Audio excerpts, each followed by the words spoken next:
Hi, good evening, everybody. We're going to go ahead and get started with the Urbana Sustainability Advisory Council meeting, calling the meeting to order at 7 p.m. on June 4th, 2019.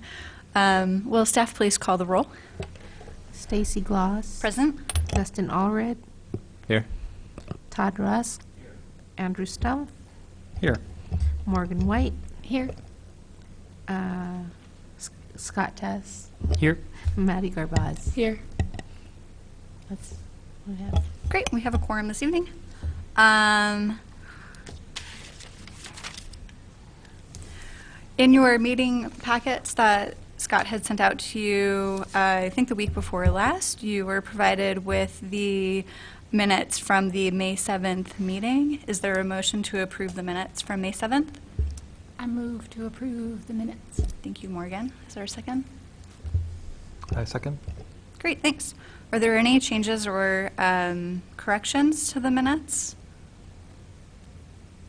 No. Okay, all in favor of approving the minutes for May 7th, say aye. Aye. Aye. Aye. Aye.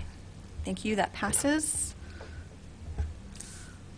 Are there any changes or additions to the agenda this evening? Okay. I have one question. Do we like the order to have the recycling coordinator and then Carol speak? Is that okay? Sure. Is that okay with both of you? Sure. All right, great. Okay. Scott, will you please give your staff report? Sure. Good evening, Commission. First, an update on Solar Urbana-Champaign.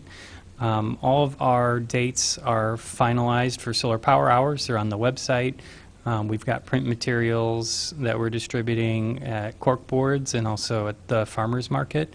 If any members are interested in helping table at the farmers market or would like to take a stack of handbills or posters for distribution, feel free to let me know.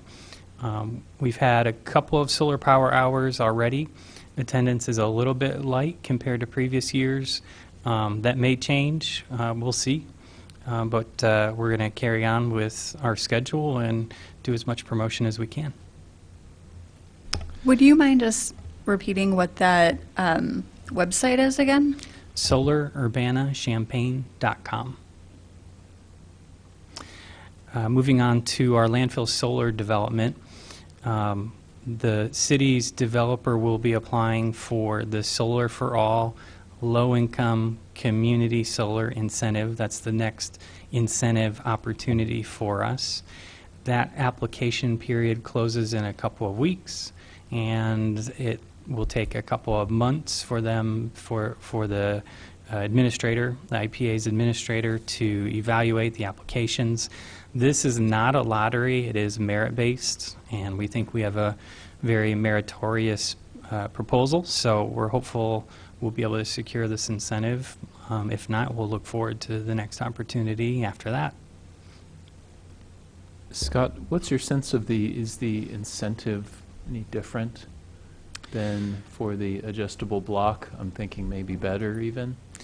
Yes, it is expected to be a richer incentive, but it's also a more difficult program. I see. So you have a lot more off-takers on a lot shorter terms. Okay. So it's a retail operation. Okay.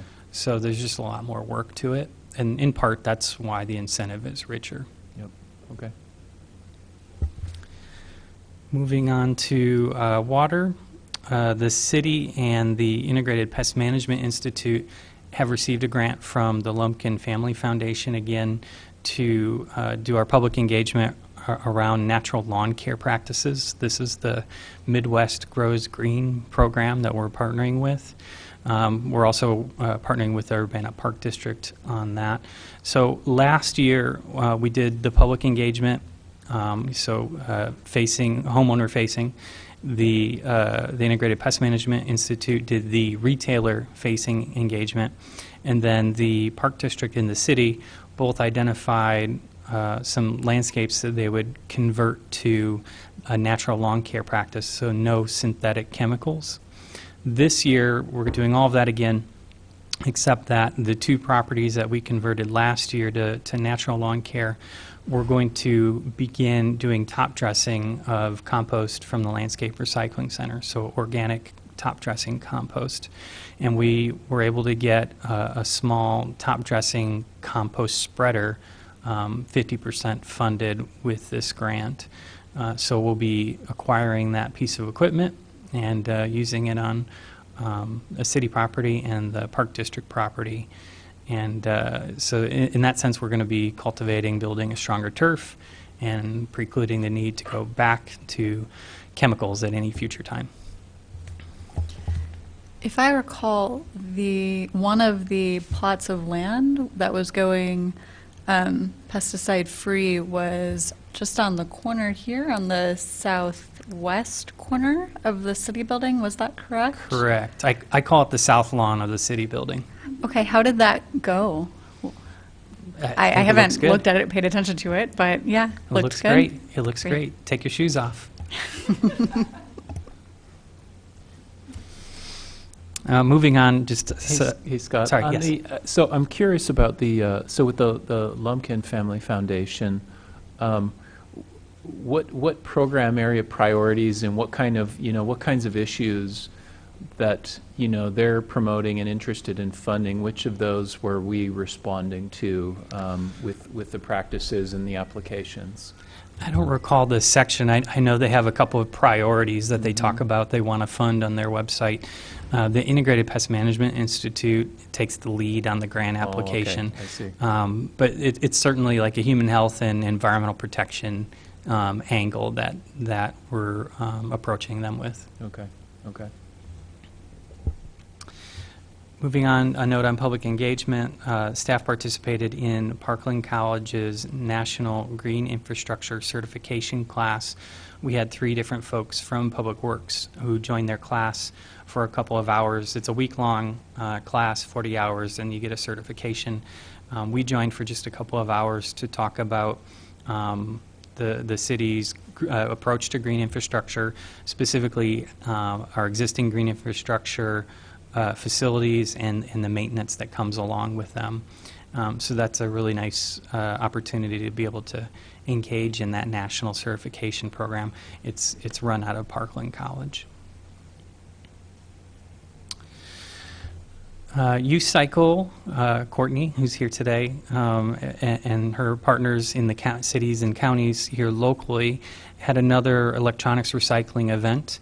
There were over 2,000 households that registered for the event, and about 1,700 showed up, so 80% follow through.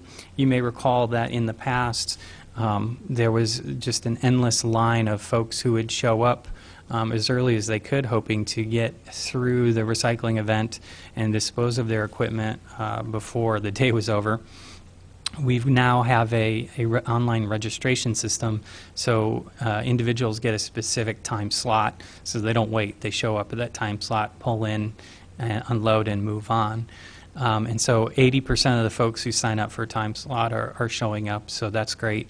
What that allows us to do, though, is to schedule those time slots really tight so that we're still staying busy at the event the whole time. Of that number, 420 Urbana households attended the event, so we're getting a lot of folks from our city there. Most of the equipment that we're getting for recycling is still TVs. I do have some updated numbers from when the packet went out. 104 tons of electronics were collected, and 70% were televisions.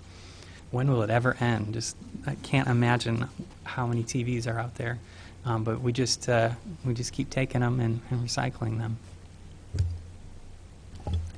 Are they distinguishing now between the sort of old CRT TVs and newer electronic? Yeah.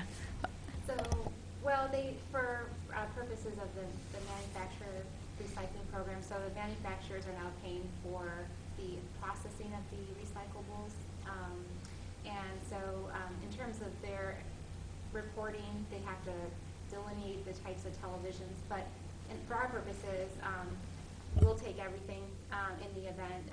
The CRT, the only concern with them, they're more expensive to recycle because of the lead component in those televisions.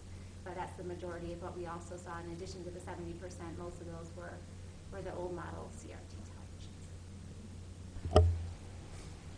televisions. You know, this is something, we talk about this every year or every 6 months or something like that, but I think just coming back to any sense of trends in outlook in, like, you know, sense of demand for, say, a more frequent service offering of this, and then on the other side, you know, availability of funds. You know, it seems like, at least at the state level, things might be changing a little bit.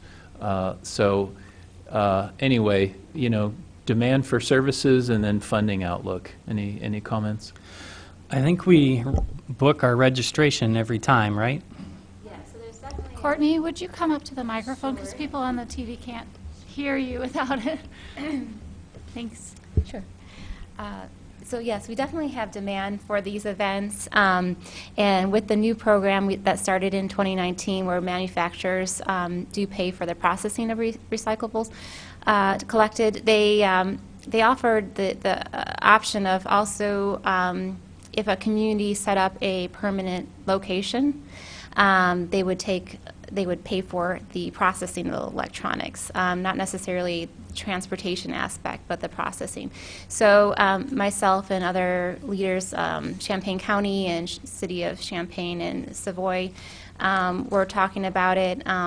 It really comes down to the cost to rent or to secure a location, and then the manpower needed to conduct an event. But we have been discussing if we were able to get some funding, it would be nice to have like a location available for like once a month service, like a Saturday morning, for example, or even a couple times a week where people could bring in their materials to recycle. And we're also kind of considering a larger picture, a facility for both electronics and household hazardous waste, and have one big facility for both. So we're in discussions about that. The county is working with a team that's developing wants to be considered a nonprofit agency. So we're working together to try to get some funding and see how this goes. But there's definitely a need for it. I get calls all the time, every week, about TV recycling in particular. We have locations for other materials in the community, so Best Buy, Staples, even Goodwill will take other materials, but the TVs, other than Best Buy, will take some TVs at cost. We don't really have any options for most TVs. So, Great, thanks. you're welcome. Anything else on that? Okay, last update. Urbana Public Works is reorganizing staff and duties presently to focus and improve service delivery. As part of the reorganization, nuisance code enforcement staff, so that's one person that has worked with Courtney and I, that person and their responsibilities will be transferred to the Community Development Department. And the Environmental Sustainability Manager, myself, will be titled the Sustainability Officer or something approximating that. And we will be will be responsible for the business management of the Landscape Recycling Center and improving the city's disaster preparedness and emergency management, in addition to the existing sustainability activities. And UCycle Courtney will remain at Public Works as well. And so that's just a small part of some other reorganizations and improvements that maybe Carol will talk about later tonight. Yeah, I read that. Congratulations, I guess. How many people are at the Landscape Recycling Center? Is there other staff there now? Sure. So, and just to extend that a little bit, Kevin Sanderson, who has been landscape supervisor, is now the city arborist. He will continue to supervise the operations at the Landscape Recycling Center. There's 2 heavy equipment operators, a Landscape Recycling Center specialist, and then another staff person who splits some time between the LRC and the Arbor Division.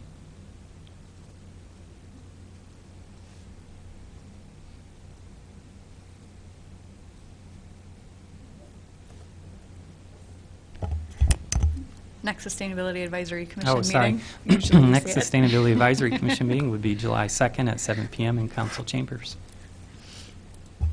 Great. Are there any other questions about the staff report for Scott at this time? Okay. Thank you for that report. Let's see. This evening we have Courtney Kwong, who's the recycling coordinator for the City of Urbana, to address us and I think to give us an update on the survey. Is that correct? The survey that went out about household household compost, food composting. Yes, I can answer a couple questions, and then I also will discuss the waste management report for calendar year 2018. So I'll probably start off with whatever you prefer me to discuss first. Either one. Thank Either you one? so much Okay, for you're being here welcome. tonight. I'll start with the waste management report. So I have it in a PowerPoint here.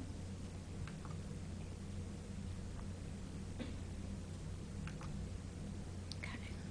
Looks better here than on the screen there. Okay. So I'm just, every year I do a little summary of our waste diversion activities for each calendar year. So I'm going to go over this evening the information and data I received for calendar year 2018. So we get a lot of our information from, we require haulers in the city, just to give a little bit of background.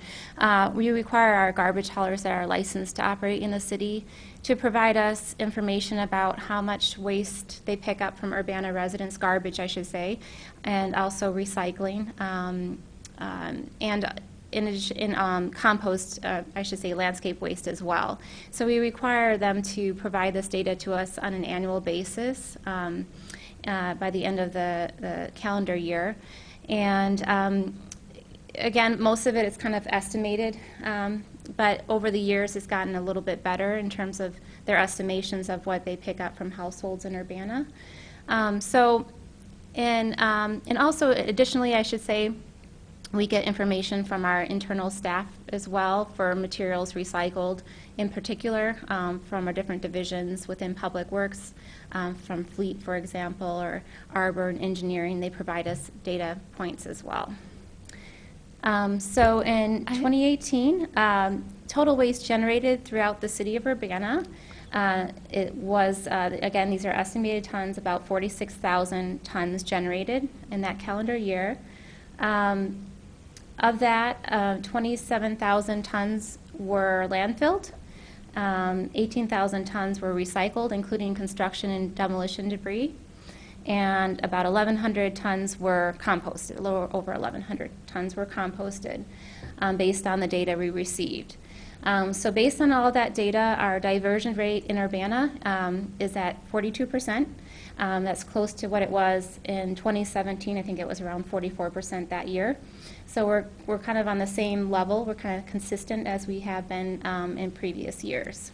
So, I'm sorry, you said this is from residential. What about businesses? Would that be included in this? Yes. Okay, so it's really the whole community. And The whole community. That's Thank what our you. haulers are supposed to provide us, but yeah, so whole community. And kind of looking back at data, so we started collecting this data in 2011 from haulers. So comparing from 2011 through 2018, Urbana nearly quadrupled materials recycled. We started off at about 5,100 tons that were recycled in 2011, up to 18,000 tons in 2018, based on the information that we've received. Also, landscape materials composted during that time was pretty consistent until the last couple years. It has decreased a bit. Some of the factors may be a couple years back, City of Champaign started taking their materials to another location, which reduced some of the numbers, incoming numbers that the Landscape Recycling Center received. Also, we're doing, this wouldn't be much of a factor really, but we've decreased our collections for the city as well a little bit, but I don't think that made much of a mark. But I would say the City of Champaign was taking their materials there for many years, and so I think it's just over time you can kind of see that decline a little bit. Garbage landfill had remained relatively consistent, I would say, the past 8 calendar years in our community. It leveled out in 2017 and 2018. I'll show you some charts on that in just a moment. And so our average diversion rate from 2011 to 2018 year to year is about 37%. So, of course, we always want that rate to be higher, but it is above the U.S. national average, which is about, I think it's about 35%, 30 to 35%. Here's a chart, if you can see. It's a little hard to read, but we have just kind of showing from 2011 a linear graph of what has happened with materials, so what was composted, what was landfilled, and recycled during those years. And diversion rate as well is pretty consistent. It rose a little bit in 2016, which is good, and so I'm hoping we'll keep at that level moving forward. Also, and this is based on what we receive for what we have in our system for households that so basically called in and asked for a recycling container that we have on file. And also, about a year and a half ago, I did a drive through the city and kind of took a look at to get a better idea of participation rates. And so, based on those data factors, we have an approximate participation rate about 79% of the community. And that's basically if a household at least sets out twice a month, we consider that a participation rate. So it's going up little by little every year, which is nice. So the participation rate, I think, in the city is very good. There are some areas that we could always improve upon, and I do have GIS that shows those areas based on our little data points for all the households that received a recycling receptacle.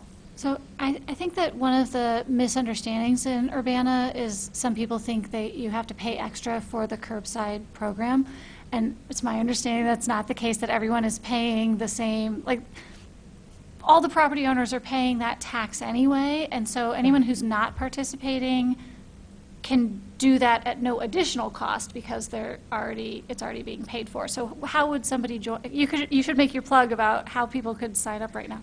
Yeah, absolutely. So people can sign up either online at the City of Urbana's website, or they can contact Urbana Public Works and call us if they wish.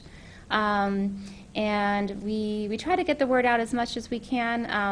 I try to send out, about a year and a half ago, I did send out some letters to areas that didn't have participation a lot, and did get some more calls. And also, we get a lot of calls once those bills start rolling in. So in March, when people receive the tax bill and they realize that they're paying for this service, they end up usually calling or requesting a cart. So that does get the word out as well.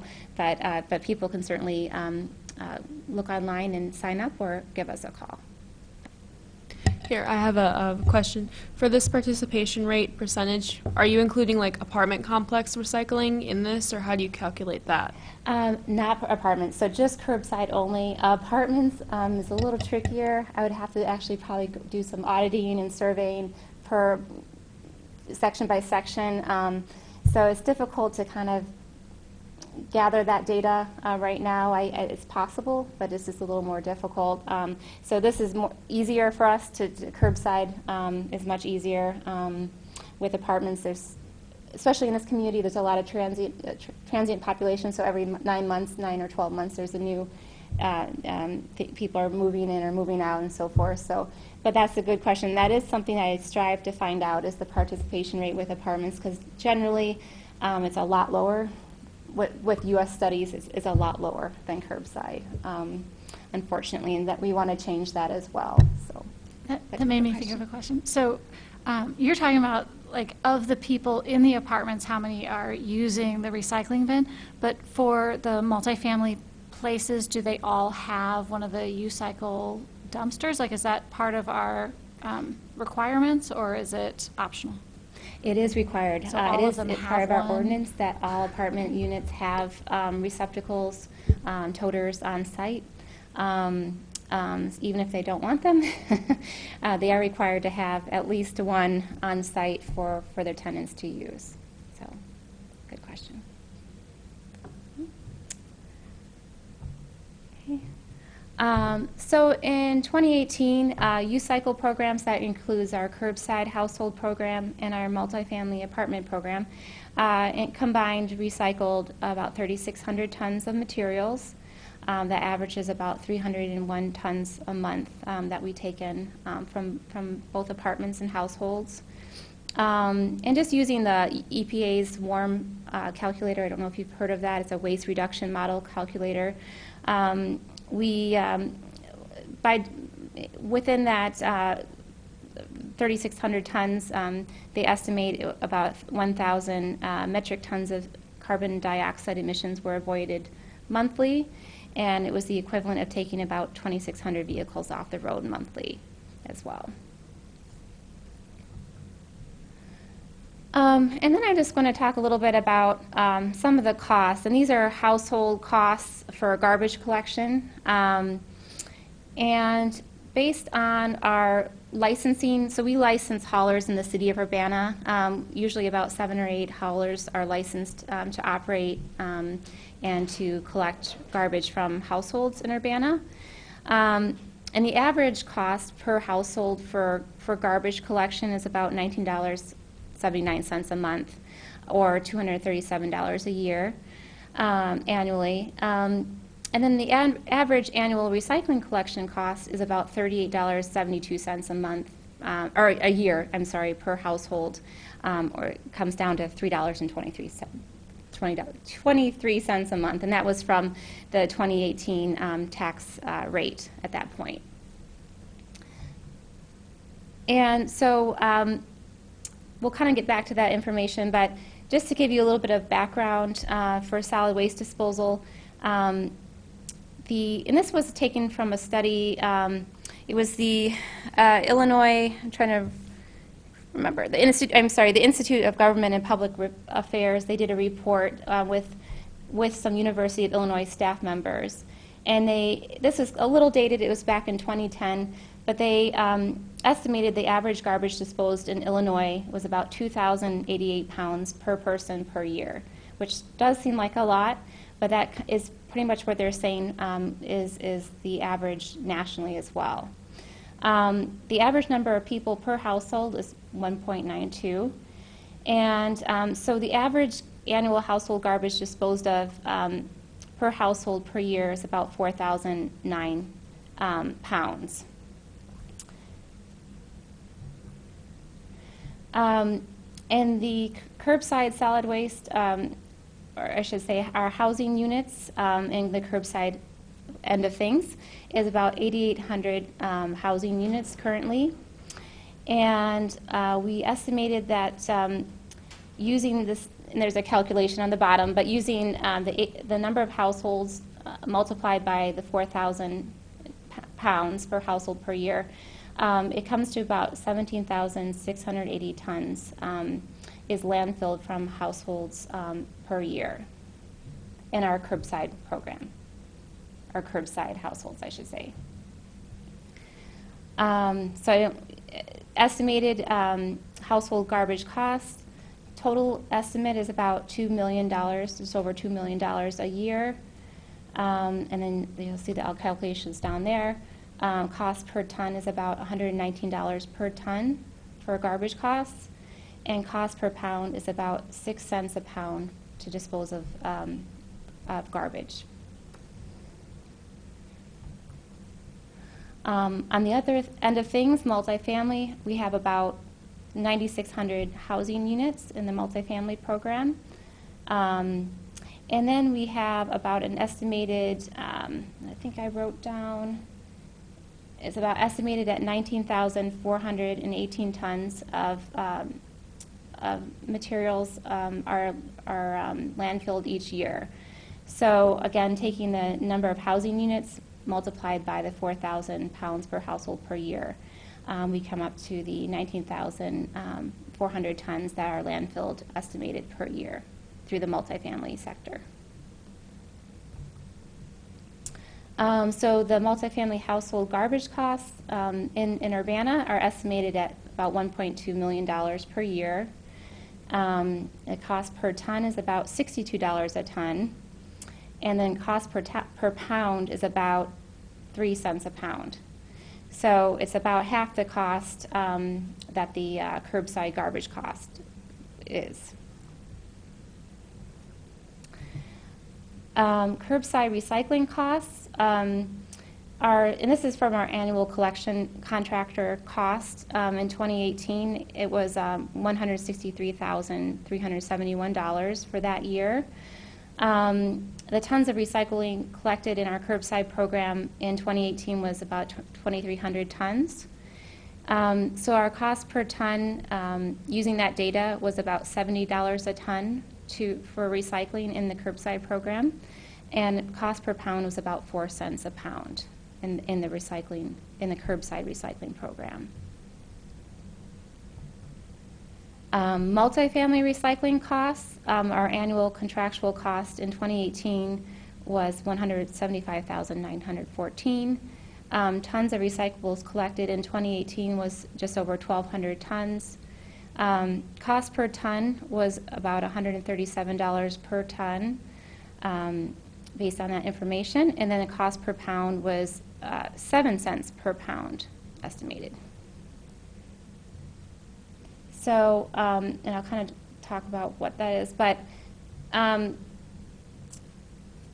kind of go back here.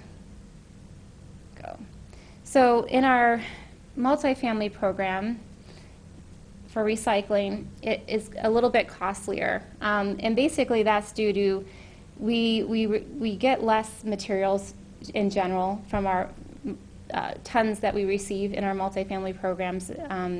And also, we have more contamination rates in our multifamily program. So that does increase the costs for the program or for each pound of recyclables collected. So that is something that that I will be improving upon. It's just a lot of it requires outreach and education as well. So I was talking to some students who live in some of the multifamily apartments in our community. I don't know if they were in Urbana or Champaign. And apparently so a high-rise apartment building is required to have a garbage chute. So if you're on the second, third, fourth, fifth floor, you have somewhere you can take your garbage and throw it without carrying it downstairs. Okay. But they're not required to have a recycling chute. So our building codes are hindering our recycling efforts. And are you familiar with this?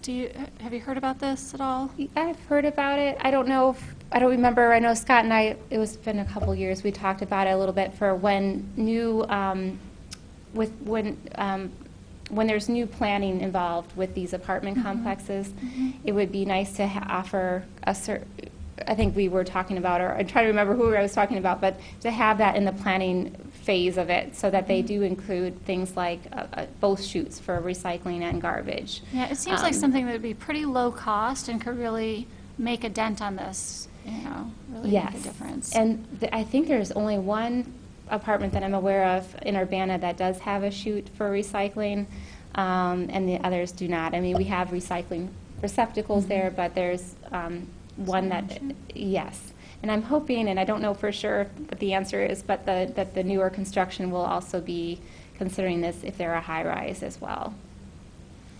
We raised that issue a few years ago internally. I'm not sure that we've had a project that has had a garbage chute since then. What we did at the time was Courtney put together a very short best practices guide for recycling, for setting up recycling in the design phase for new multifamily properties. And so we've shared that with planning, and that's where we're at. So do the current planners have that? Like, could you resend that to the people in planning, since there are several new employees there, and I know there's some new developments or expected? Yeah, Thanks. And just some conclusions made from the report, very, very basically. Materials recycled have increased since 2011. Materials landfilled have remained relatively consistent since 2011. Landscape materials composted have decreased slightly the past couple years. Again, less coming in. And then Urbana's diversion rate, average diversion rate is at 37% for the last 8 calendar years. The U-Cycle participation rate for curbside program continues to increase every year. The curbside garbage costs per pound are double that of multifamily garbage costs. I'm gathering that's just because of bulk collection savings. There's also many variables with curbside program. There's different haulers and different rates and so forth. That's kind of what I'm thinking. Multifamily recycling costs per pound are higher than curbside, mainly because less recyclables are collected overall. Again, we want to improve that.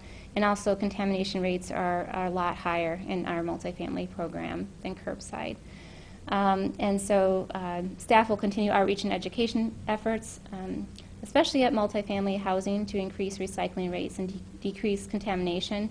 And I do that by, there's a couple things that I do. So one of the things is, especially at the beginning of the school year, or probably by next month, when new folks are coming in, I send an email out to all the larger property management companies and other companies that I have in my system, and remind them to provide information to new tenants about recycling. So many of them prefer that instead of me providing them with pamphlets, they would prefer actually that I just send them a link and they'll email that to the tenants. So they'll email them the link that we have for our brochure.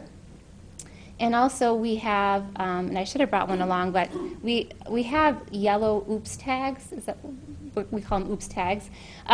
Both our curbside drivers and our multifamily driver, they tag toters that are contaminated. So if it's in a multifamily apartment, they tag them and notify me of what the address is, and then I contact the management there to have it emptied as garbage. And in addition to that, I also contact and ask them to send out information to their tenants, or I'd be happy to provide written materials and so forth, or whatever they would like me to do. So that has helped out a lot, tremendously. So I know exactly where contamination is occurring, and it's not left just sitting out there. There's about 9,000 toters out there, so there's a lot out there. So it helps me, and also at the curbside level, it has the information on the OOPS tags of what you can recycle. It identifies that there was a item that was not acceptable, and many times it's just a couple items, and our hauler will empty the good recyclable and just leave the unacceptable materials in the cart, or so that the property owner knows which one is not acceptable. So, but we continue to increase our education efforts as well.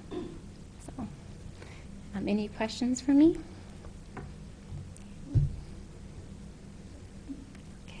So I keep wondering about the recycling in businesses.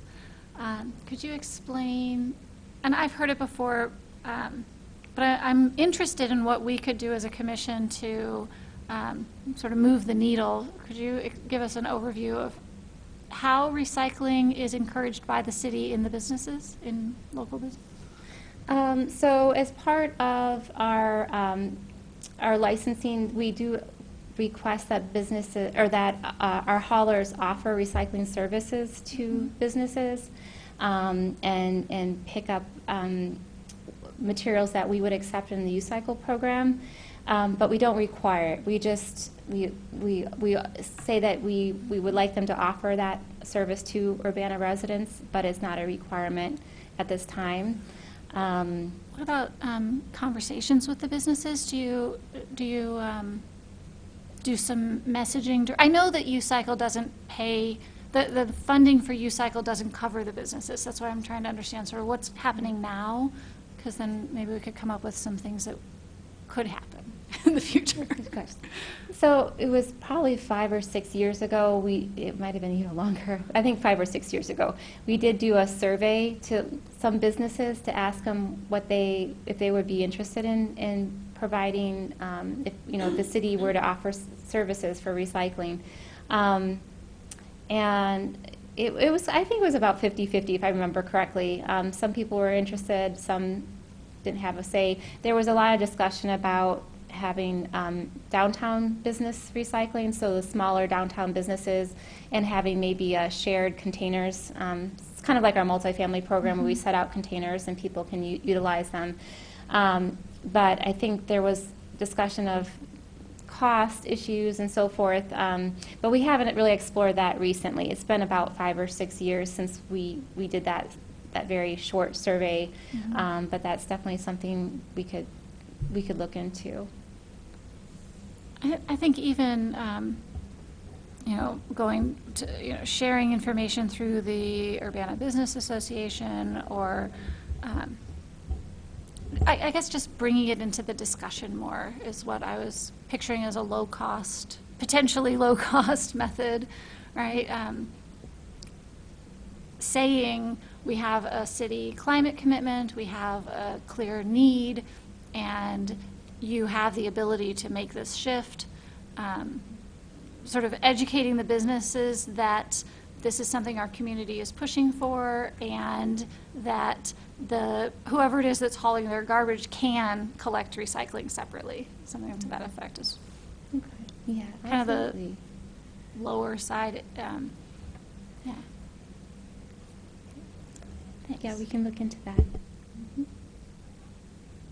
I'm interested in your perspective on, so we see a lot of things, like a lot of these trends, like the waste generation and recycling. So we see these trends that are, it's 8 years of data, so it's not necessarily a long-term trend, but we see kind of like a gradual increase in the amount of waste, if I'm remembering the graph correctly.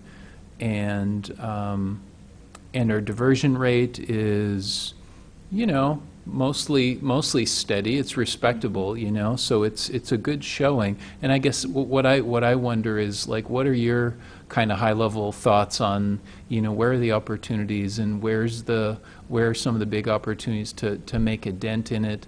I don't know. I think about like Mervis Industries, and so there was like an economic development opportunity, and I don't know if that really changed things as far as like the diversion rate here, but anyway, I'm just kind of curious, when you kind of think big picture, what kind of things do you see? Well, to make an impact on our diversion rate, I think obviously things like food scrap, which we'll talk about a little bit, would make a dent, but it would have to be on a large scale basis, meaning most people would have to get involved in the city if it were to make more of a dent.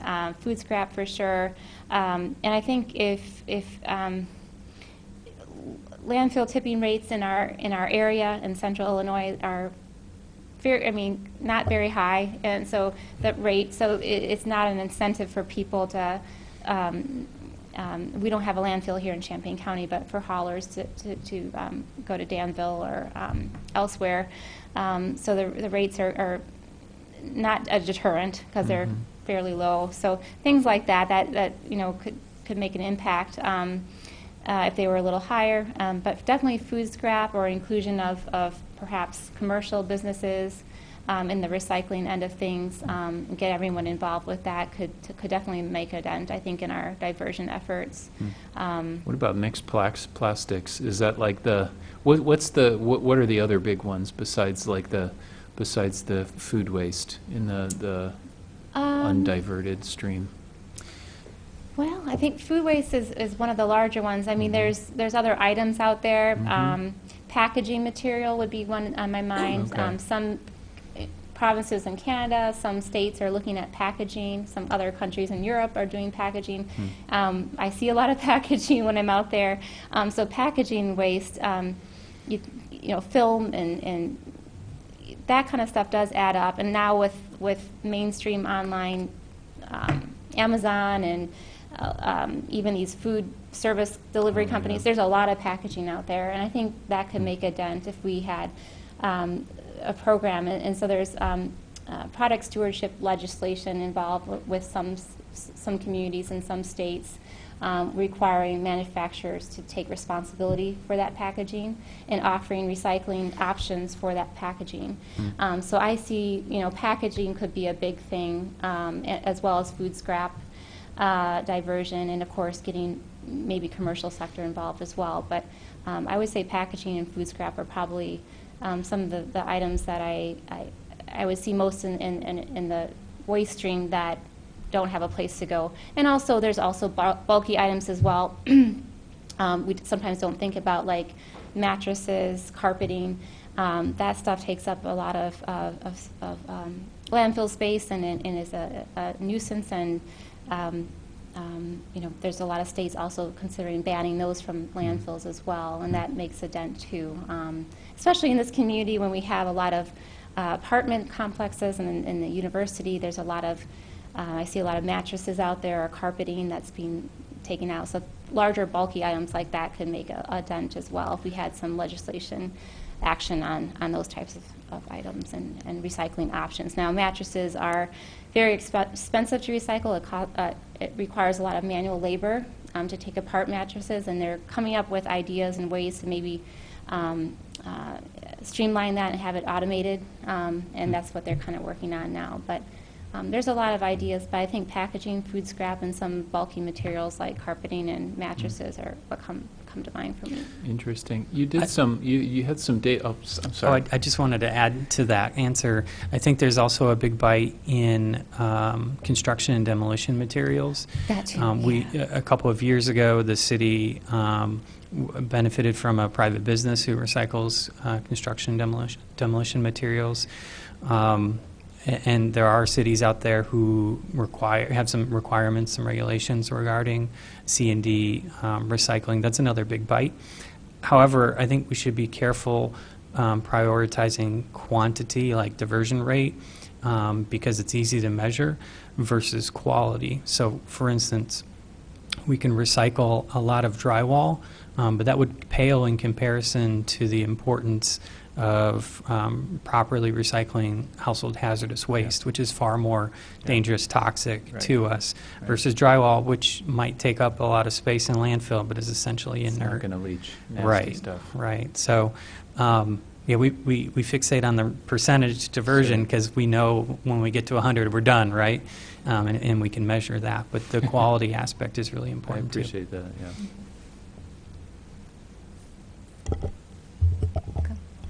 Okay, are there other questions on this topic? And then I think that we have a few minutes to talk about food scrap recycling. Sure. Okay, thanks. Any other questions for that? Maybe just summarize a couple of the top-level trends from the survey Okay. off the top of your head, if you remember. Okay, sure.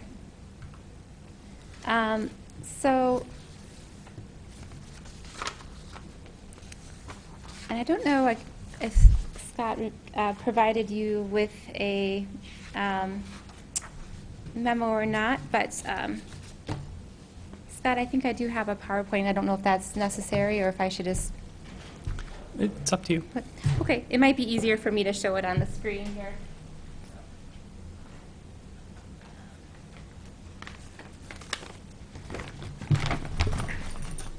So I'll just put that up here.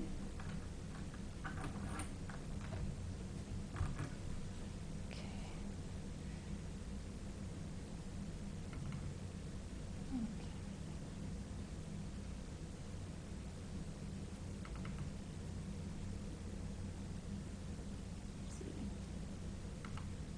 Trying to remember where I have it here.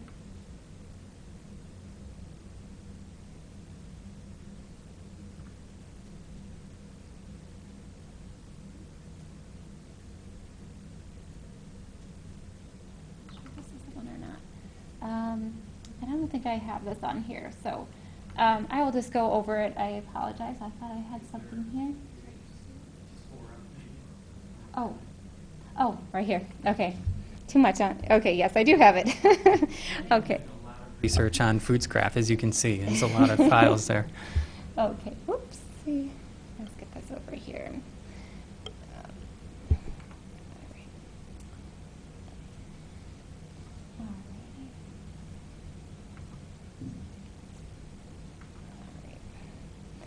Okay, it's a little skewed, but so back earlier this year when we sent out the recycling tax bill in March, we decided also to, that was a good opportunity to send out information and have a link to a food scrap survey. So the response was amazing. I didn't even expect this response. We got 428 respondents to the survey. And I'll just go over some very basic highlights of the survey, and we can talk more after that. So about 89% of all that responded were in single-family households. There was a couple respondents from other areas as well, but the majority were single-family households.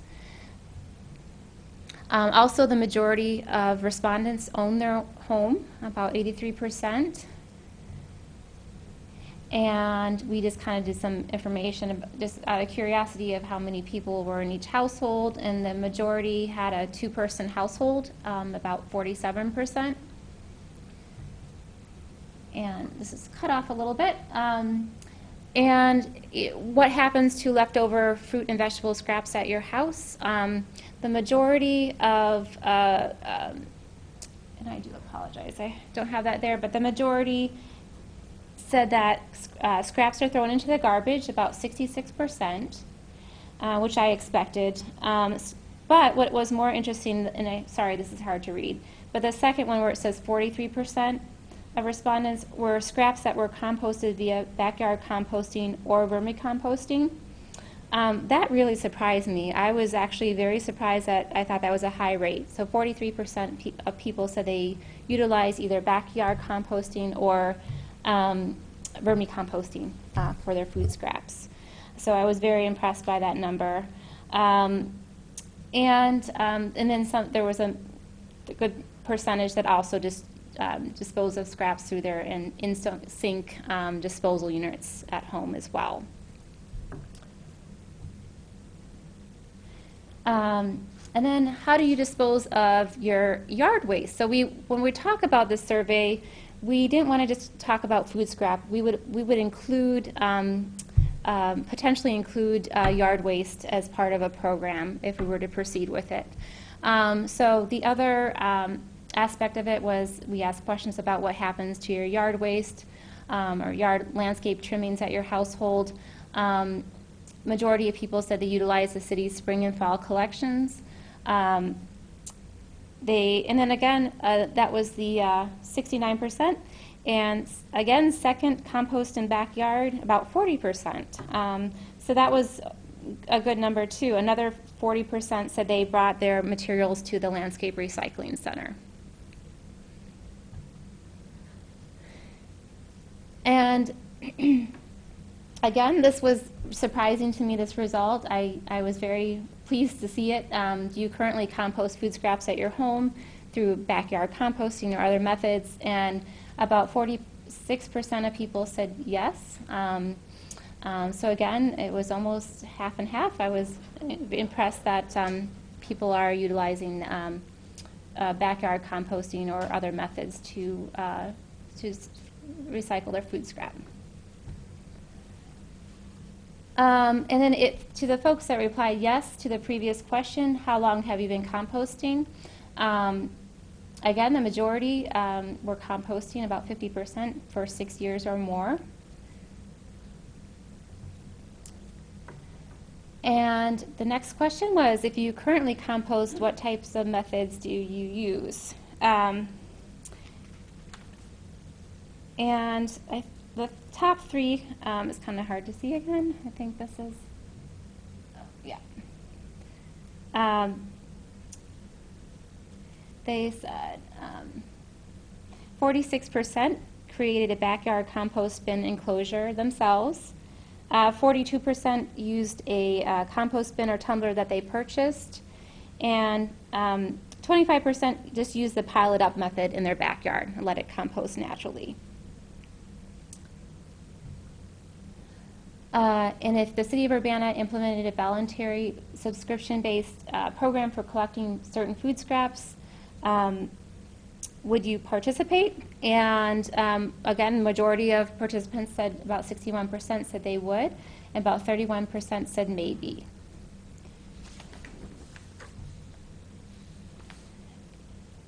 And then the top 3 reasons people responded that they wanted to participate in such a program, 92% said it would help the environment. 64% said ease of use. It would be easier to have someone pick it up rather than them doing the work themselves. And about 25% said they have limited or backyard or no backyard space. So this would be an easier reason for them to participate. Okay. And then to those participants that said no or maybe, what were their concerns? And we'll kind of talk about cost here in a bit. The major concern would be cost of the program. About 63% cited that. Second concern was convenience of the program, having to sort out their food scraps from their other materials in their household. And the last concern was odor concerns mainly, having to deal with that, and how to manage the odors from the food scrap. And again, I'm sorry for these slides that are a little hard to read. Then we asked, what is the maximum you would be willing to pay per month to participate in a subscription-based food scrap collection program? The majority of respondents, 47%, said up to $10 a month. And then about 15% said up to $15 a month. And then the other response, the highest response was not that 10% were not interested in such a program. I want to just jump in at this point and say this slide is really the crux of the issue. Is it has to be self-funding, and we are estimating something like $15 or $20 a month actual cost. So if folks are not willing to pay the actual cost, then we don't have a program. And I would say a lot of people wrote in their own responses as well, within the response or separately. And I would say the sweet spot is what I was telling Scott was about $5 a month, I think, is what people would really be comfortable paying. A lot of people wrote $5. So it seems to be, a little bit higher than the U-cycle tax rate, but not a huge rate. But up to $10 is what they're willing to pay, which is pretty good.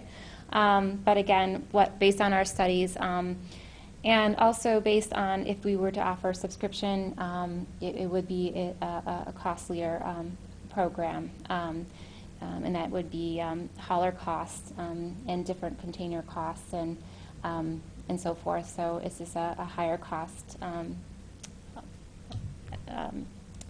recycling method. But so that's kind of what we found in a very quick overview at this point. Does anyone have any? What did you say you needed? Was it 15 or 20, you said? Depending on the number of households participating, $15 to $20 a month, maybe more. Uh-huh. But what were you anticipating as far as the number of like when you did that 15 to 20, was that looking at 200 households, or was that looking at 50 households? Or both. more? So Courtney reviewed a lot of other cities' programs to get a sense of what an absolute total number of participants might look like. So that would be like our high participation model, and I think that one was maybe the $15 a month, and then like a pilot scale of 50 households. First year was maybe $25 a month. I'm going to jump in here just because I do want to be mindful of time. Thank you so much for your presentation. I think that we could put under continuing business for our next meeting kind of some of the information about these break-even points and the different analysis that has been done. We would invite you to come back to that next meeting for continuing business if you would like to join us, or if Scott would just like to sort of report, that would be good too. But thank you so much for sharing all of this really great and very interesting information. I compost in my backyard, and I didn't know that we were not so alone. Yeah, it was very surprising to me, and I was happy to see that actually, that people were utilizing backyard composting. So, yeah, thank you. Great, thank you so much. Okay, our next presentation this evening will be our City Administrator, Carol Mitten. We look forward to what you have to say. Thank you for joining us this evening. And thanks, Carol, for joining the SAC. I'm really interested in having you share a little bit about where you come from, and your role here at the city, and the big vision that you're casting for the city's future as well. And yeah, But thanks. as far as where you come from, I wanted to ask very similar, sort of what's your experience with sustainability from before you got to Urbana? Okay. If you could See, I weave have that these in. prepared things, and now I'm We just going want to wing to it. hear about you. Okay. Well, I'll tell you something that makes today special, which is my 1-year anniversary of starting work in the city of Urbana. So, thank you. So, I lived in Washington, D.C. before coming here. I lived in Washington for 34 years, and I had a variety of jobs there. I worked for a small business and ended up buying the small business and being a commercial real estate appraiser for 20 years in that span, which has nothing to do with running a government or anything. But I was able to participate on a local commission, not unlike what you're doing. It wasn't related to sustainability, but that got me interested in government service. And I ended up working for Mayor Williams, who was the mayor of the district. I was the director of a department called the Office of Property Management, and we did a variety of things, including facilities management and capital construction projects and facility protective service, stuff like that. And so then that really solidified my interest in working in local government. But if you're mayor, and if you're a political appointee and your mayor doesn't run again, then you're adrift. So I ended up adrift. And I had a variety of other positions. I worked at Amtrak. I worked in 2 federal government agencies. And then I managed to find my way back to local government, and I worked for Arlington County, Virginia, which is a suburb of Washington, D.C. And when I was with Arlington, I had responsibility for 2 departments, economic development, and then another department which was called the Department of Environmental Services, which was a very large, I called it an Uber public works agency. So it had transportation in it. It had traditional public works. It had a real estate division. They did capital construction, project management, and a whole variety of things. But in that department was something called the AIR program, which is the Arlington Initiative to Rethink Energy.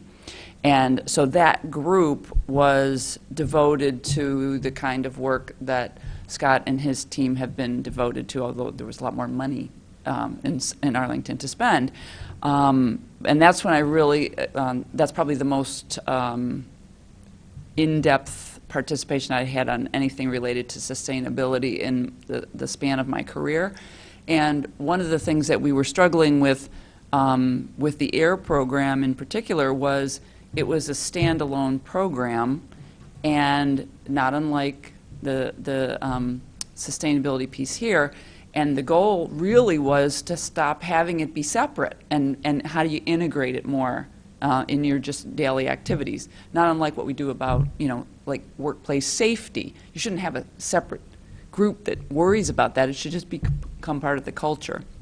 So that actually has informed some of the changes we've made at Public Works. It informed the conversation that Stacy and I had about getting you all more aware of the other activities that are going on in government so that we can leverage your knowledge to influence things that we are doing. You know, talking about the food scrap program is a good example, and one of the things one of the handouts I shared with you is it's our one-pager on the proposed budget.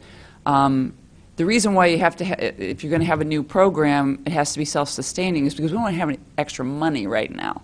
So that's a big challenge for us. But that doesn't mean we're not spending money on things. And so you all could be influencing that and bringing a sustainability perspective that maybe isn't there.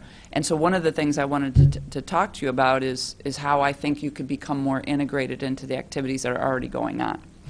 So, so the first thing I wanted I just have two big areas, and then I'm hoping it can turn into more of a conversation. One is the capital improvement capital improvement plan, the CIP. So last night, a team of folks from Public Works and myself presented the CIP, the proposed budget for the CIP, to the council.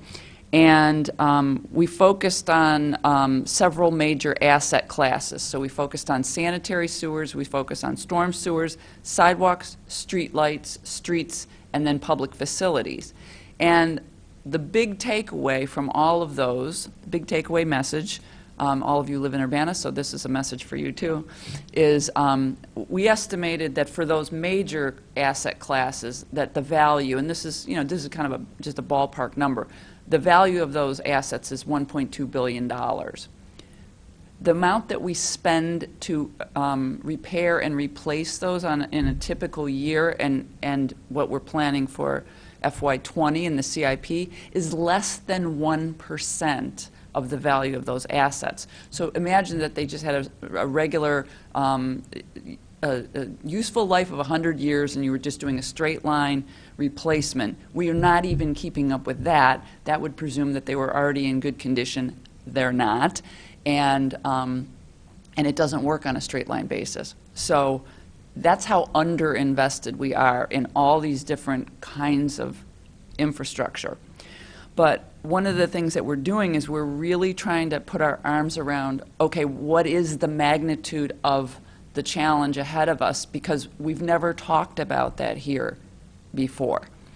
So there's some big planning efforts that are going on right now. One is the facilities master plan. We finished the first phase of it, which was a condition assessment of all the government facilities. So these are the buildings that we use.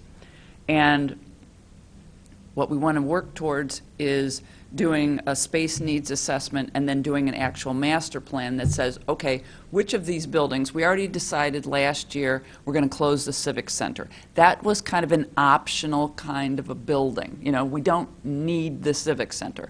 The other buildings that we use are really quite important to our operations, like fire stations, the Public Works building, this building, some storage buildings that we have, the Arbor Division building, and so forth. So now we're into things where we actually need these facilities. What's our plan?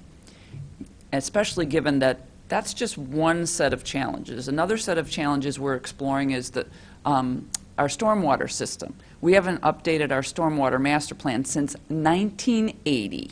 When they did it in 1980, they didn't even use computer modeling to model the flows in the system. So that's how, we're bringing this thing way forward. Part of that is exploring things like green infrastructure.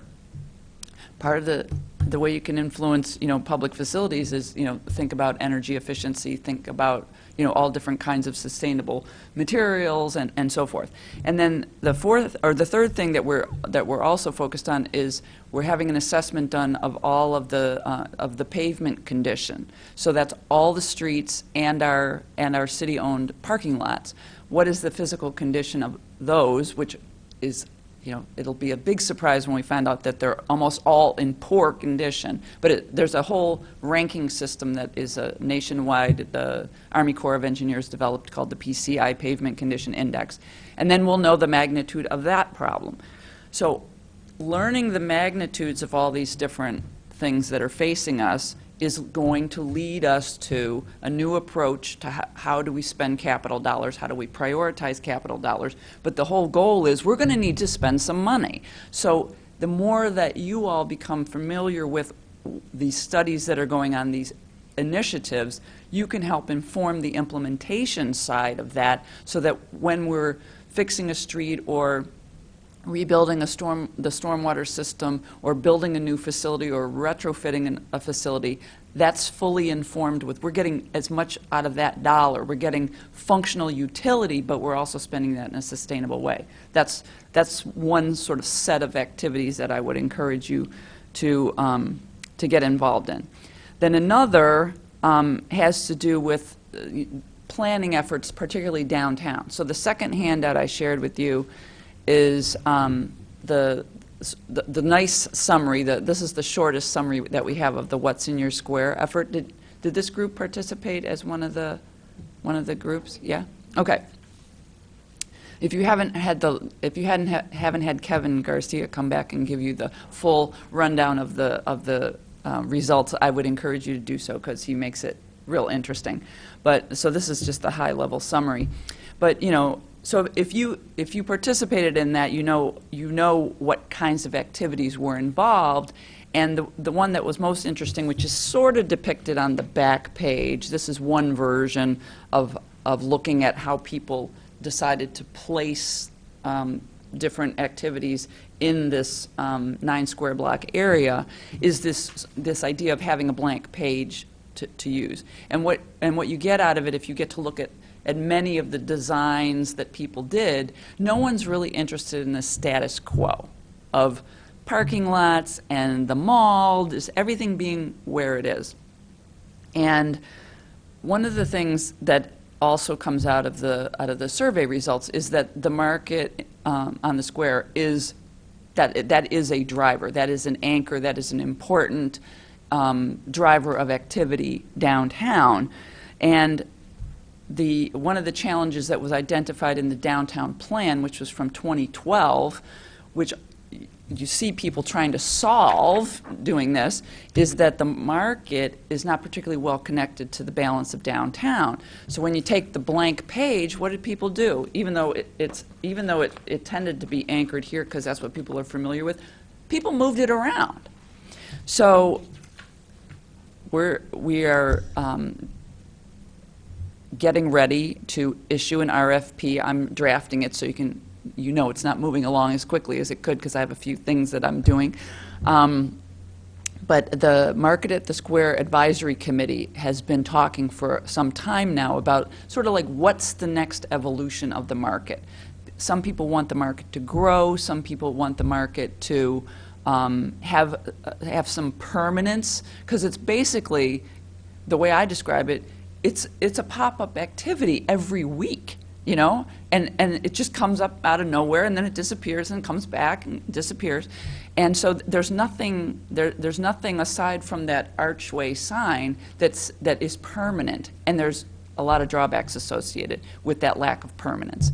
And there's also, I think, a desire to have more activity, more opportunity for related activities around the market. So the next phase of the What's in Your Square visioning effort will be visioning around the market. And that visioning, first, I'm imagining two phases in the visioning effort. One is sort of a blue sky thing where let's talk about what you want in the market, what you want related to the market. Don't try to put it anywhere. But also don't come up with something that doesn't fit downtown, like a Ferris wheel or something like that. But also be mindful of our financial constraints. Don't come up with something that we clearly can't afford. But then let's try to start anchoring that. After we come up with some sense of, okay, what are we looking for? And you can't get it all at once, so it's got to be incremental. Then where could we possibly anchor that downtown? And there's sustainability features, a lot of sustainability features that you could imagine getting integrated into that conversation, to the point where part of the stormwater master plan is to consider what can we do with the 9 square blocks of Lincoln Square to do something about stormwater retention in that area and also have an amenity. So there's lots of things, but there's going to be opportunities downtown. I mean, there's the hotel maybe will be an opportunity, keeping our fingers crossed. Lincoln Square is an opportunity. We need to start planning now. The parking agreements that we have with the mall owner, they expire in 2032, which seems like a long way off, but it takes a long time to plan things. And so that is our leverage to change things at Lincoln Square. The county jail at some point is going to be in play. The Civic Center site, you know, if we decide that we're just done with that and we're not going to use it as a site for building something for the city, that could be a site that's in play. So there's a lot of things that are going on. There's going to be increasing focus, I predict, and since I have some say about it, I think it will happen, that there's going to be more focus on downtown because, you know, the TIF districts, they're not all downtown, but that's where we get the highest leverage of our of tax dollars, because we're leveraging not just the city's tax dollars, but our taxing partners. And that's what's going to give us the momentum to grow out of the structural deficit that we have been working towards solving in the operating budgets for the last 2 years. So I say all that to say, I think if you all could become, if you were interested in becoming more familiar with the activities that are driving the capital budget and the activities that are driving development downtown and participate in that. I mean, one of the big issues that I think you all might have something to say about is in order to make downtown a real, you know, a real living downtown, a 24/7 type of community, we need more people there. And that means probably more density, and that's something that makes people really uncomfortable in Urbana. So somebody has to help champion the benefits of that.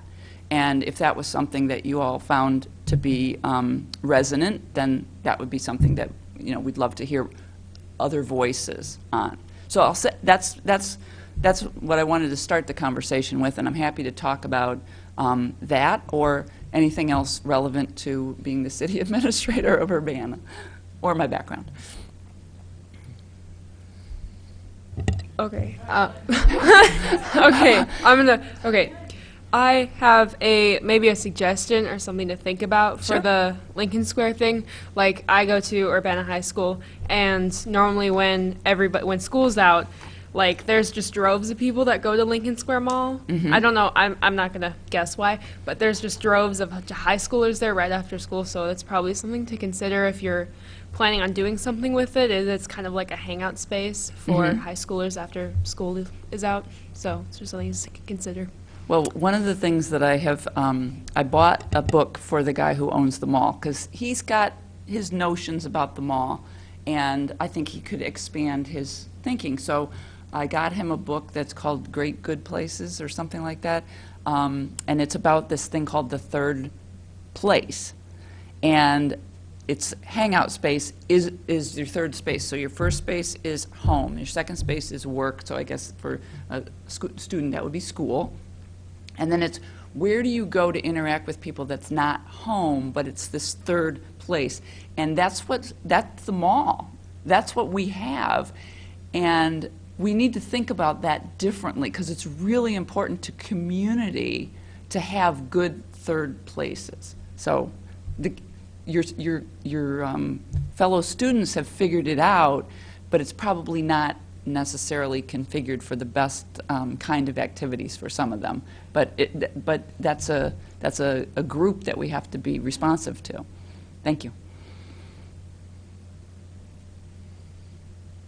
So what do you, sorry, did I jump in there?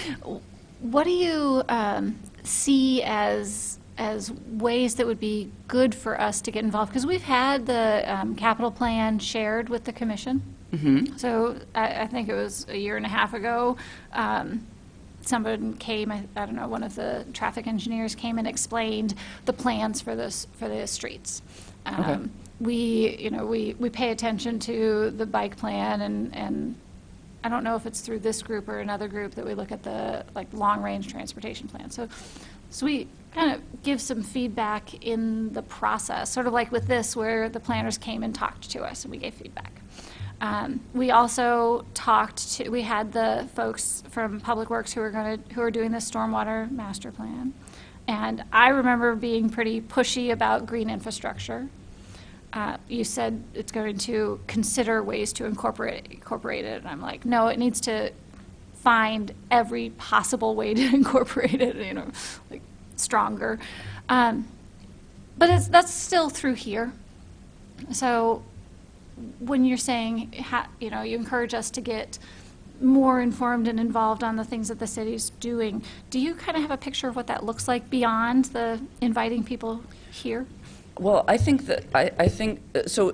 What you described is a good jumping off place about you have somebody come in and they talk about the stormwater master plan, and then you say, no, we have to have green infrastructure. We must have green infrastructure. Well, without having an understanding of what is driving everything, that if you don't understand what all of the influences on how the plan will be implemented, the constraints on funding and so forth, if that is not an informed comment, it could just fall by the wayside because can't do it. Maybe it's because it's like nobody food who scrap. knows how to maintain it, and we don't have the operating budget. Right. So the reason why it's useful to be more informed is because all of those perspectives have to be taken into consideration. In reality, that's how things get implemented. So if you want to push for a certain kind of outcome, you have to do that from an informed perspective, not just an I want, but here's how. And so it takes more work, but to me, that's what I like about local government. That's what I learned about local government, is how to get things done and advance objectives. And what it takes is getting informed. And the reason why I point people to the budget is because that's where it happens. If it doesn't have money behind it, it doesn't get implemented. So it's helping explore, are there opportunities to get different kinds of funding if you integrate certain things?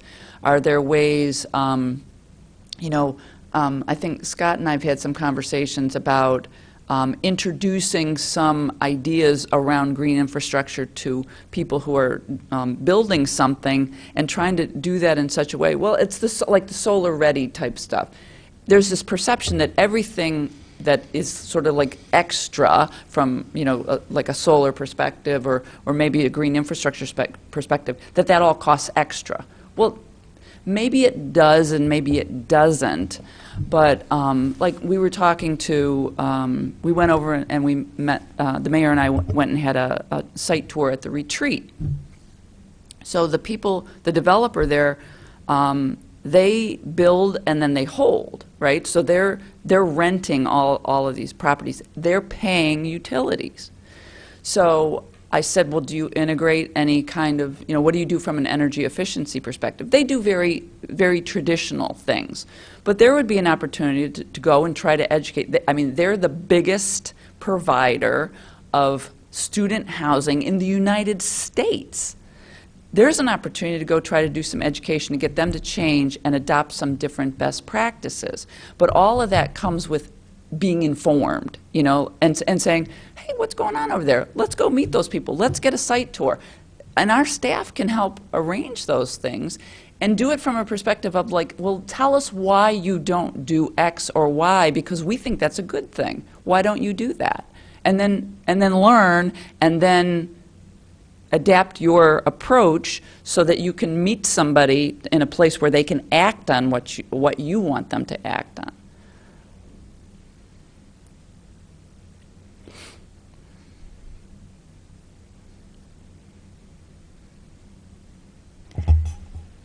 Do you want to say something? Go ahead. Let me continue to formulate my thoughts. You look like you're about to say something. So I love this. I think it's really great, and I'm excited, and I guess sigh of lament that my term is expiring, and I'll be stepping back. But But you might still be willing to lend some energy efficiency Well, expertise. of course. Right?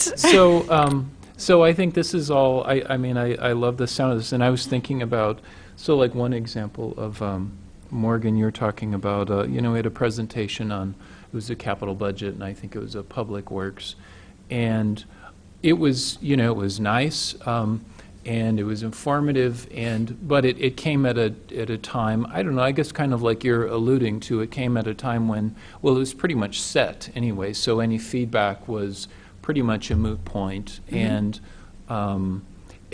frankly, at least just speaking for myself, I mean, I could say something based on what I'm interested in, but I wasn't really informed of, well, what goes behind it, what makes a reasonable suggestion, and so I come from a background of an energy and an engineering background. I'm really interested in how.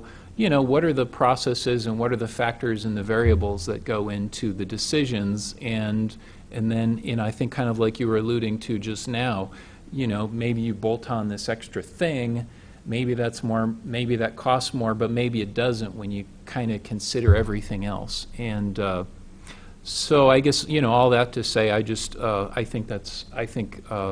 it's a really positive development, and I guess I'm curious, what your thoughts might be on how to achieve that, that level of engagement.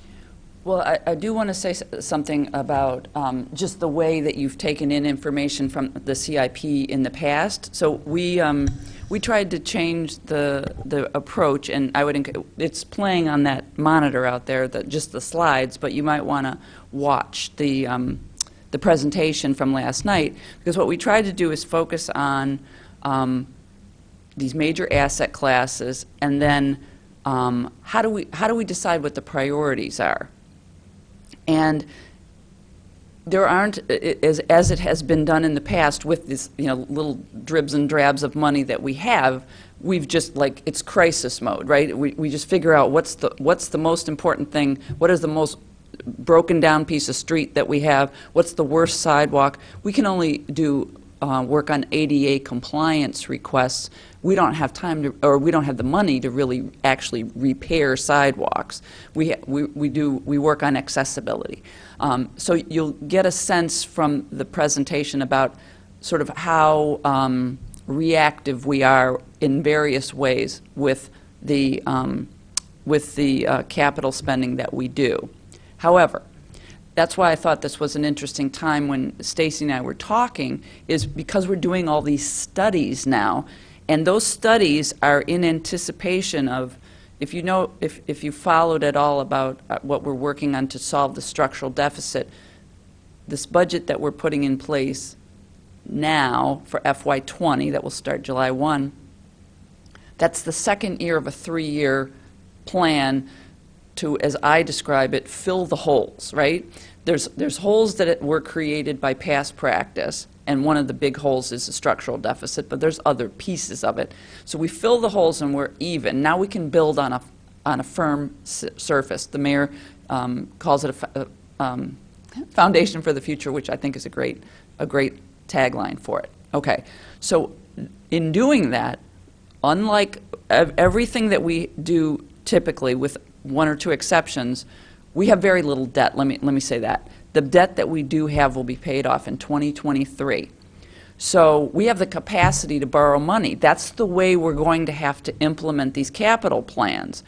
So next year's budget will have some kind of funding approach using debt.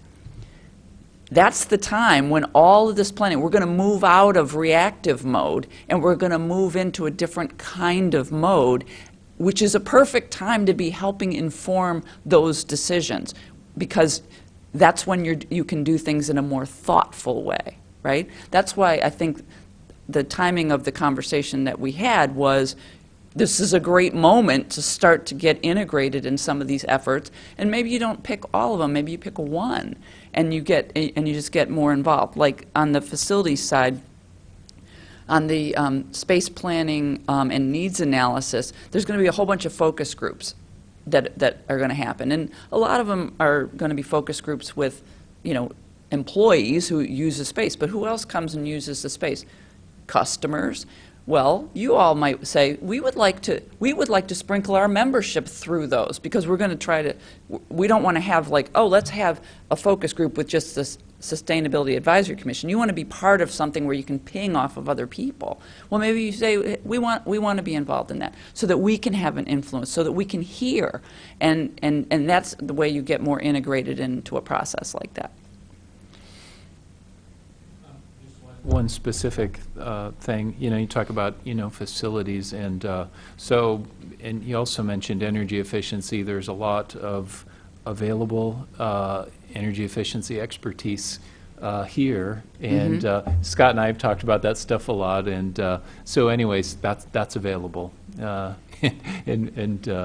anyways, it's there, and I hope you'll tap it. Great.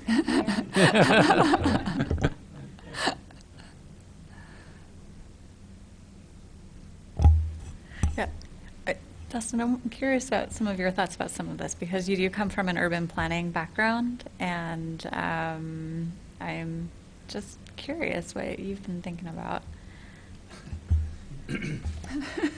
Not to put you on the spot or anything. Well, I think it's great.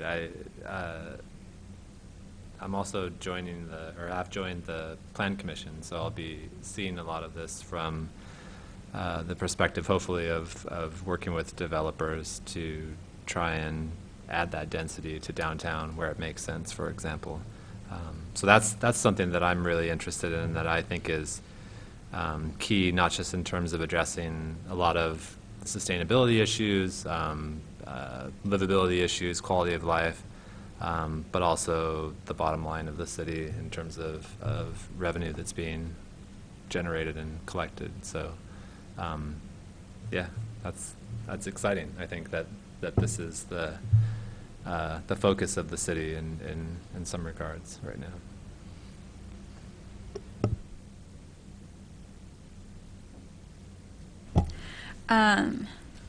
So one of the things that sort of just keeps coming sort of back to mind is sort of, okay, the sort of two-way communication that, like, I think could be really beneficial. I think it's one thing, so from like a citizen's perspective, when I'm thinking about, so when I've been sort of an activist, if I'm wearing an activist hat, sort of in a role in the past, I've, seen it as sort of our role to learn about the information, sort of be really present at meetings, and to really work to get to know sort of the influential players that are involved in the decision-making process and the things like that.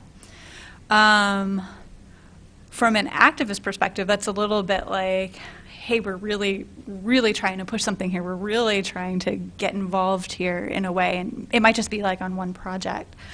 From a commission perspective, I think like Todd was saying earlier, it's more of there's been more of this like, well, someone wants to come and give a presentation to us, or we invite somebody to come and give a presentation to us. So it hasn't been as much of a, kind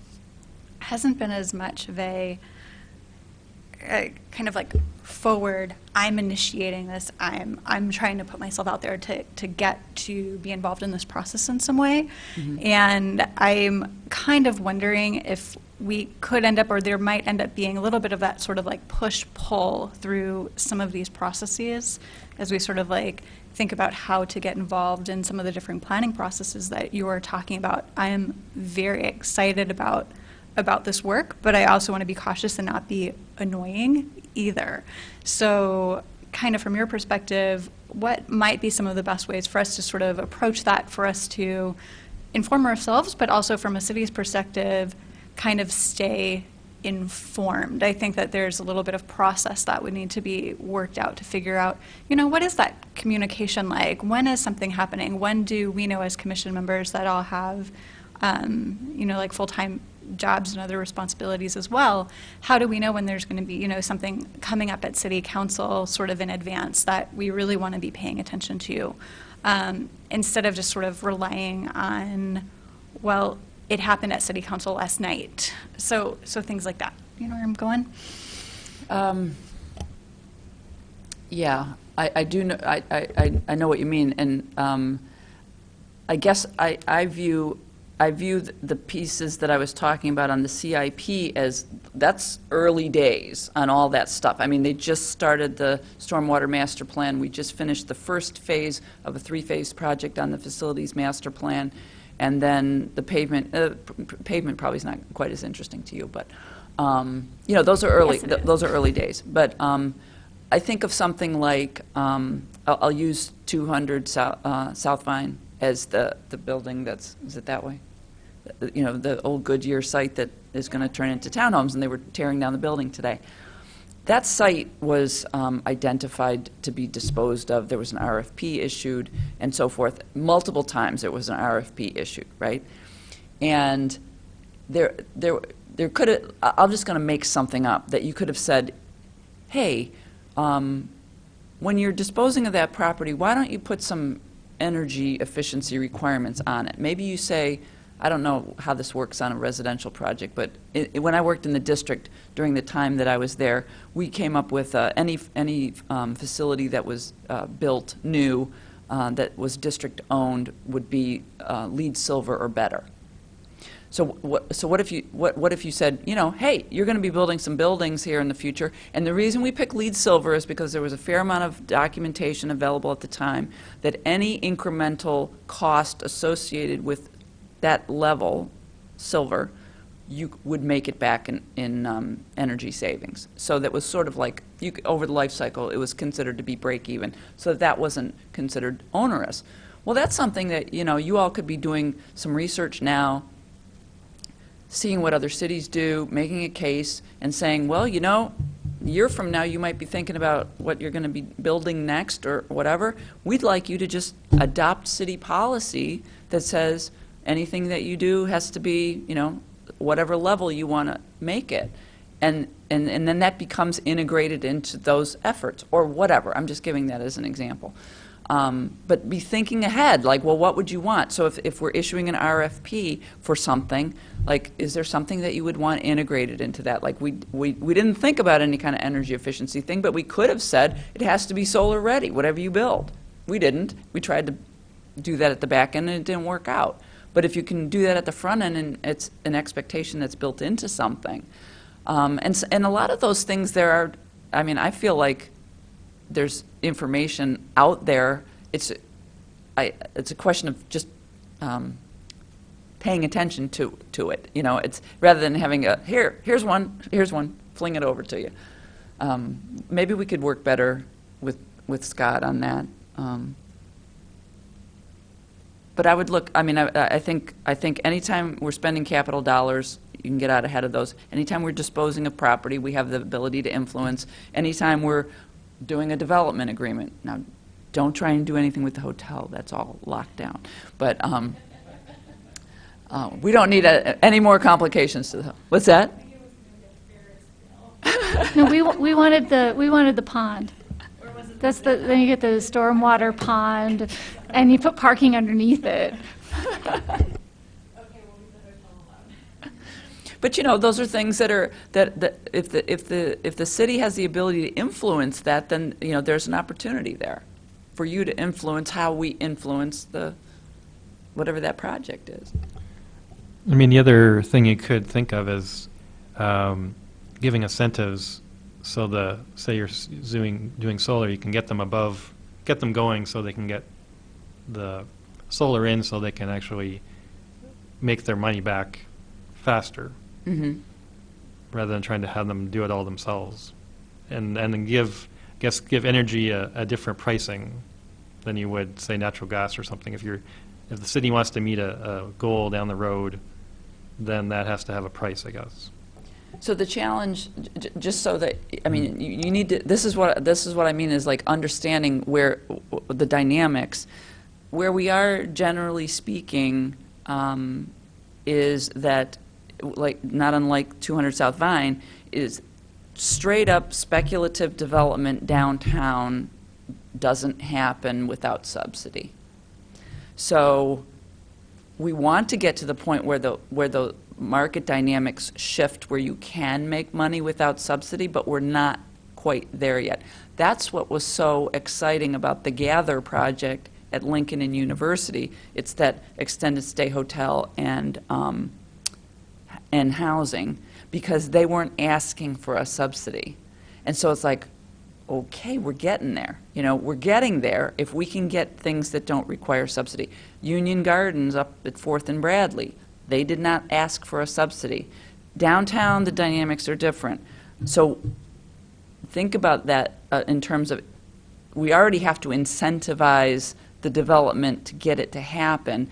That might not be, downtown might not be the best place for that, but if there's development happening out, you know, in Cunningham or Lincoln, that might be a place, because those dynamics are a little bit different. So you have to start to understand all these pieces. It's not that complicated. You just have to start asking questions. And I mean, I've learned a lot in a year of being here. And there's people who want to help. You know, there's people who want to help you. That was actually a great segue into my next question, which just has to do with, you know, we might not know sort of immediately or like right now from where I'm sitting, which commission is in charge of this thing, or what city organization, what department is responsible for this thing. Like, so for example, with the Gather project, just because you were just talking about it. So what are the different commissions and city council sort of approvals does that go through? I assume the Plan Commission, right? It was like a lot of assumptions. I really don't know the answer to these questions. They feel somewhat basic and sort of like dumb questions, but I don't think everybody always knows the answer to that. And no, so it's true, because and things come to us in different ways, right? Yeah, so I guess my question is kind of twofold, which is one, who should we be going to when we have these questions? Should we just direct them directly to Scott? Scott's a good navigator. A good navigator, so we'll probably do that. But yeah, so we'll do that. We'll direct these questions to Scott, so that way I'm not sending you 100 dumb emails saying, hey. But the next question has to do with a little bit of planning or an idea to, I don't know, create some sort of maybe mentorship or leadership academy within the city. It can be very small. I say academy, and that sounds really big. But it could be like a cohort of 5 people, let's say, that are very interested in learning more about the city, learning how these things work, how we're not employed by the city and aren't going to get paid, but can come through sort of a leadership academy, get to know the people, and then also be able to have that knowledge and bring that knowledge back to maybe our commissions. We've been talking about that at various points. It's really, and the mayor absolutely wants to have something like that. We had something like that in the district. It was called DC College. And you take people who are active in various capacities and you teach them all about how the government works, you know, all these different, you know, entities, what do these different departments do, what do these different boards and commissions do. And it was really powerful. And some of those people, that was they were activists, then they went to DC College, they became more active, and then they end up on the DC Council or something. You know, I mean, it was a great empowering tool for that. And we want to do that. It's just internal bandwidth at the moment is a challenge. But I think you'll find that our staff is very open to helping people understand how things work. So, you know, Scott can help make introductions, and as long as, you know, the easiest thing is to like have a cup of coffee as opposed to ask someone to come to an evening meeting and talk in this format, because that's something they can integrate more easily in their day, and it's less, you know, it's more informal. But I also think about just understanding how our processes work. So I'm going to give you a contrast. The Gather project scared people because it was a special use permit, and there was a rezoning request that was part of it, but the rezoning didn't carry with it any. It was rezone it and then you know, it's open season on what it could be. They were making a proposal, but there was no way, when you do a rezoning, to actually tie the rezoning to that proposal. That's what scared people. So the rezoning would have allowed them to build a much taller building. They were only going to build a 5-story building, right? Okay, so the preferred method of having rezonings happen is using a planned unit development. These are all things that a planner could explain to you. And I'm learning because I was on the zoning commission in the district, but all the rules are different here. So whatever I knew doesn't apply. But with a planned unit development, it's a trade-off, and you can do rezoning through a planned unit development, but it's like, we want some flexibility for our development in exchange for amenities, right?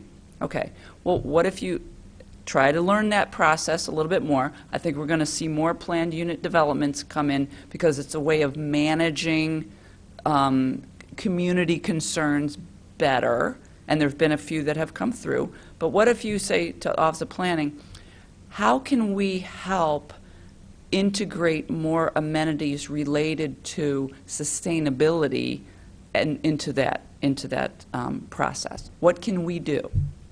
Because the amenities can be anything. The last one that came through, the amenity was upgrading the alley that abutted the project, you know, which that's fine, but you know, maybe you could do better than that, you know.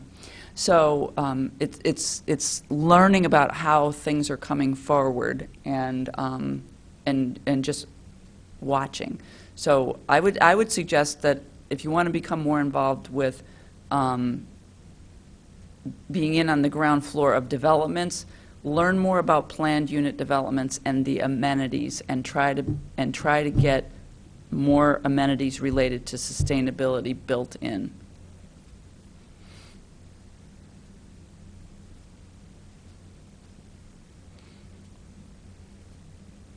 Are there any other questions or comments for Carol at this time?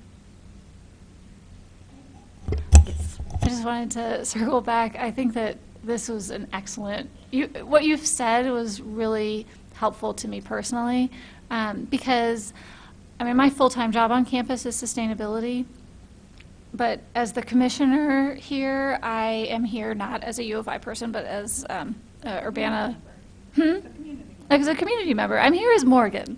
Hello, I'm Morgan. And Morgan from Urbana. You remembered. And I don't quite, I think of the commission as advisory to whoever we're talking to at the thing. And Stacy's been chatting with us a lot about what can we do, how can we make a change, and I guess the things you're saying all seem like straightforward steps that we could be taking. Just like, I'm not a newspaper reader. I'm not. I know about things because people tell me. But you know, if you want to be making a difference, you need to know what's going on. You need to follow. Yeah. Personally, I'm interested now in actually checking the meeting minutes from council meetings. Yeah, because I think that would sort of, because I know they're all online. I know it's all out there. So I was inspired. So thank you. I mean, I have to say, you know, so I came from bigger cities, and you know, I learned to navigate those places. I learned to navigate the District of Columbia as a citizen first, and then as a commission member, and then as an employee of the government. And if you can learn to navigate the District of Columbia, Urbana is a very accessible, it's accessible in terms of like relating to people, talking to people, getting an audience. I mean, anybody that wants to can call up the mayor and have coffee, you know, and that's really fantastic. So, you know, people should take more advantage of that. But one of the things that I want to communicate in making that accessibility effective is know your audience. You know, try to get plugged into what all the things that they are dealing with. Because if you just come with "I want this," then it's like, well, I'll tell you all, you know, 50 reasons why that's not going to happen. But if you have a better understanding of the challenges that individuals facing, then maybe you can connect better with them. So I'm happy to come back sometime. This was kind of enjoyable, having a nice little convo with you guys. Thank you so much for joining us this evening. Sure. I found a lot, so much of what you said very insightful, and I think that, I mean, I speak for myself and others, but we really do look forward to, working with you in any way that you need. And of course, feel free to contact, I think, me or any of us individually if you believe we have an area of expertise that you are at the moment looking for as an expert. I'm happy to connect you to people on energy efficiency, on geothermal, on sustainability broadly, and other things. But so we'll also be doing our homework as well and learning more about the different efforts currently happening through the City Council and thinking about projects going forward. And we look forward to paying more attention to the capital improvement plan and any ideas that we can offer there. Great. Thank you again. Thanks. All right. Are there any announcements? Yes. I would like to thank Todd and Dustin and Claire for their service on the Sustainability Advisory Commission. Dustin's going to serve out his term and then transition over to the Plan Commission. Todd has been on the SAC. There was a brief moment where you were off, right? But you've really been around since the beginning, and it's been a huge commitment. And we've had many conversations about energy, which I really appreciate. I still only half understand everything you say, but I really appreciate your participation. And Claire was here for a shorter period of time, but she's got a really great opportunity to do some research up north, and really appreciate the perspective she's brought to the commission. So thank you. I echo Scott's thoughts. That also means we have a few openings on our commission, so please be thinking about folks that you would want to reach out to join us and to fill out their application to join the Sustainability Advisory Commission. Any other announcements? Okay. I don't believe we have any old business this evening, so all we have left is to adjourn. Is there a motion to adjourn? Move to adjourn. Is there a second? I'll second. Thank you, Morgan. All in favor of adjourning, say aye. Aye. Aye. Thank you. Meeting adjourned.